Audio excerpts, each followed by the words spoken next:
Brighton's always had a buzz. There's always been great work coming out of this place. If you're very good and you have a vision and your work stands out, then great things will happen.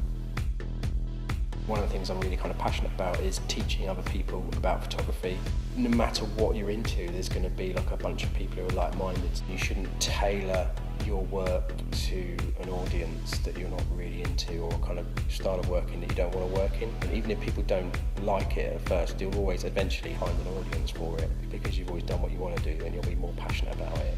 You need to work hard, you need to be inspired by everything in the world and not just things within your area. You know, if you're a photographer, look outside of photography. You're an illustrator, look absolutely outside of illustration.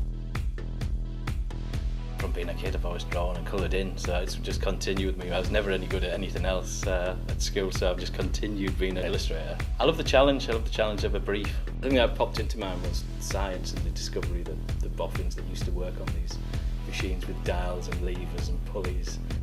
I never really know what I'm going to be doing until I leave the front door, work out where the moon's coming from. I know the surroundings quite well from doing years of moonlight photography, so I pick a location that I'm going to go to. The figure in there, me in my pyjamas, sort of staring out into oblivion, into nothing. And it feels like it's on the edge of the world, looking out. Every time I take a moonlit photograph, it's a sort of bit of a discovery, because you don't quite know what you're going to get till you finish the exposure. I'm studying here in a study abroad program with the University of Sussex. I bring my camera with me everywhere. I think that's really key. The zoo had just shut its doors for the day. We could have gotten locked in there with the tigers, and they were kind of spraying everything with this thick mist, and that's when I took the picture. And it just has this amazing cinematic quality of two little boys on an adventure. I think I started drawing from an early age, and ever since I've just always been drawing and doing things like that, and amazingly I'm able to somehow scrape a living out of it now.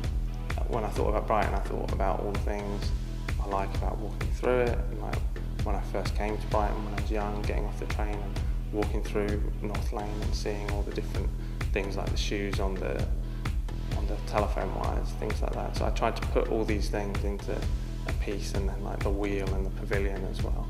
I've been doing some work for some Chinese brands. I always like seeing like those lucky cats. I think my bread and butter, I started doing live music photography, which is where my passion really lies. That's what I always go back to.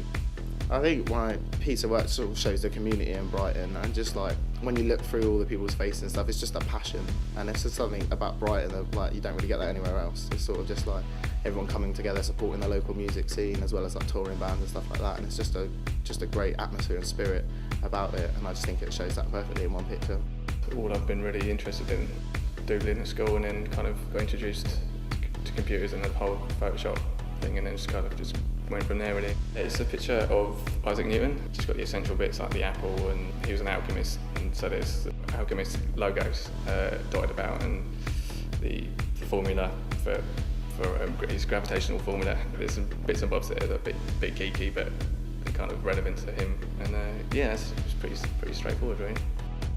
The thing about photography that I enjoy the most, I think, is capturing images when people are sort of natural and sort of catching them in the moment. I think it's really beautiful.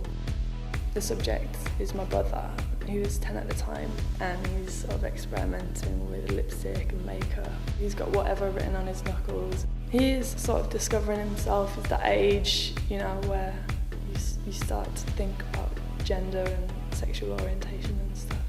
I do a lot of nocturnal landscapes, that's my predominant theme. I've had pictures where I've known I've wanted to take one, I've had to wait sort of a year and a half before I can take it, because it's always been raining on a full moon or something like that. Using light exposure and moonlight to make that a beautiful sort of glacial space was quite interesting to me. I just like the idea of transforming the space. I think all photographers are kind of sentimental people, and they want to hold on to memories and things that they've done, so I definitely fall into that category. It was taken in New Orleans, the lower 9th district, which was one of the worst affected areas by Hurricane Katrina. There was still kind of redevelopment going on. It was just kind of my first impressions of what I thought of the place. When I'm creating a piece of work, I try to dissect the brief and put it into one sentence. It's basically based on the old English rhyme. There was a woman who swallowed a fly, who swallowed a spider to catch the fly, and blah blah blah. They wanted to know what had happened inside her body after swallowing all those different animals. And the story that I rewrote behind it was that the fly was all in her head, so it's buzzing around her brain. She never actually swallowed the fly in the first place.